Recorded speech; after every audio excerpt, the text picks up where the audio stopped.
Coach, just kind of update your guys that are in your room working in slot receiver and what you've seen from them so far in camp.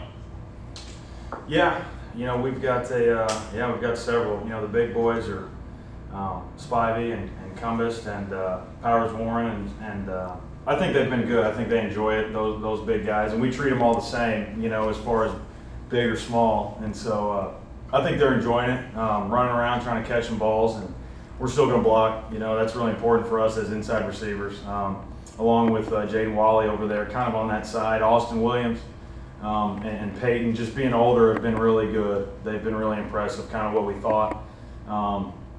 Rufus has been good. Of course, they're just freshmen, but without the spring ball, we're focusing and trying to tell them, hey, you're not a freshman, that whole stuff. But, so they've been, Kysaiah Pruitt's coming back off the injury, and so, quite a bit of guys that we're just trying to figure out what they can do. Next, we will go to Ben Portnoy. Guys, we've heard a lot about Devonte Payton in the last week or so. I guess, what's his progression been like, and how much do you feel like you guys are going to be able to lean on him as a weapon in the slot this year? Yeah, he's been really good through 6 practices. Very, very good. Very coachable. We're always partial to guys.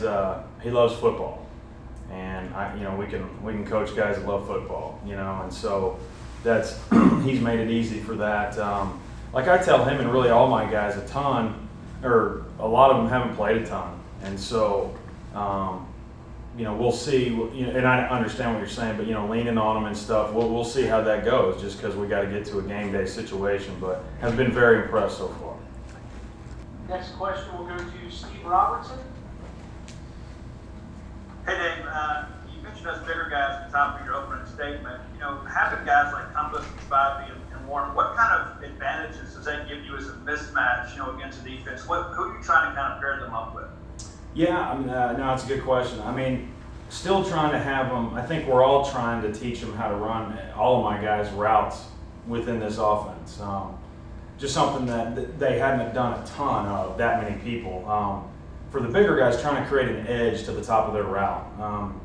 I was on one yesterday about it. It was as if he handcuffed himself to the defender, and he was a magnet, and the defender was a refrigerator.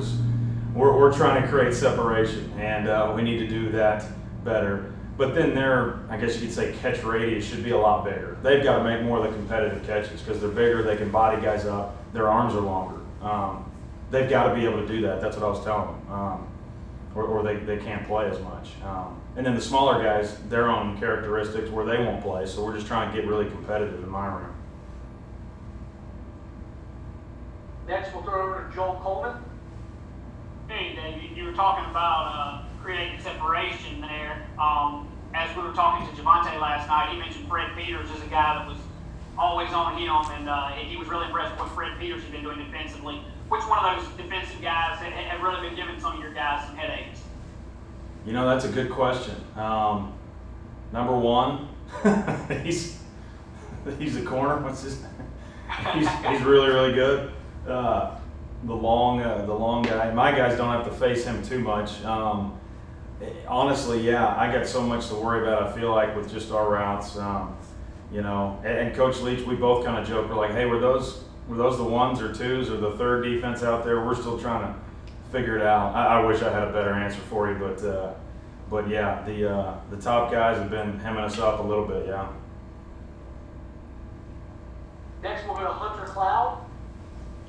Is there any punishment for drop passes in practice? Absolutely, yeah. My guys, just right then and there, they do 10 up downs, which doesn't seem like a ton, but when you're running like a vertical route of 50 yards, like 3 plays in a row, those 10 up downs kind of struggle. And then if it gets over that and it gets just egregious, I guess you could say we'll get some stuff after practice. Just doing extra catching drills, just the simple stuff, and just more than anything, we've been putting in their brain, you need to expect to catch it. Early on when they dropped it, it was, it's a little, they're really competitive, but it was almost as if a drop was okay. And so just kind of mindset stuff along those lines. Next, we'll go back to Paul Jones. Coach, last night Devonte Payton was talking about his move to the slot. what was it that y'all saw about him to push him inside after he played outside receiver last year? Yeah, initially we were just trying to kind of, the little bit we knew, up on the board, just kind of put him somewhere initially, and then we went back and watched some tape and practice of what they had done. Just felt good about it. Felt like we hopefully needed a guy with some burst and some edge to him in the slot.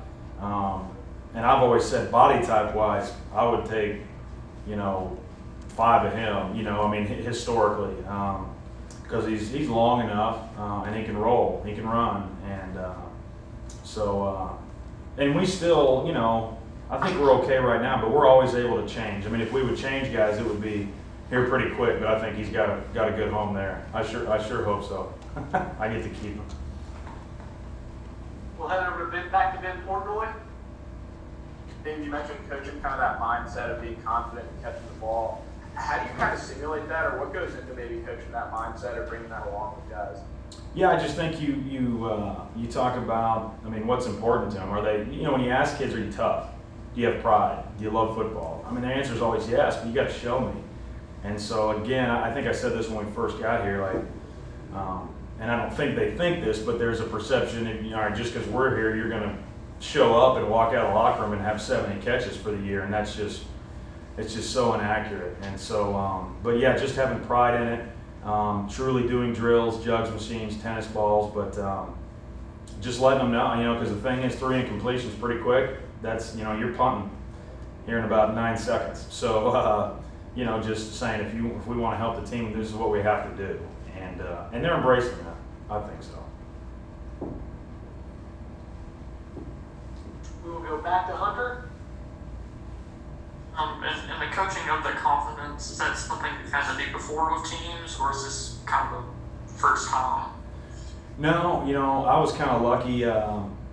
My first year when I went to Arizona, it was on the front end of this kind of offense, and so no, yeah, it's just kind of it's nothing new.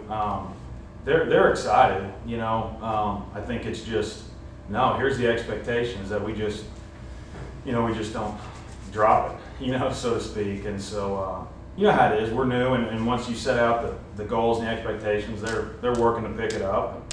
It's a daily process. We just got to do it quicker probably than we ever have because of the circumstances we've been dealt. All right, that's all the questions I have in the queue for Coach. Coach, we appreciate you joining us tonight. Okay, thanks guys.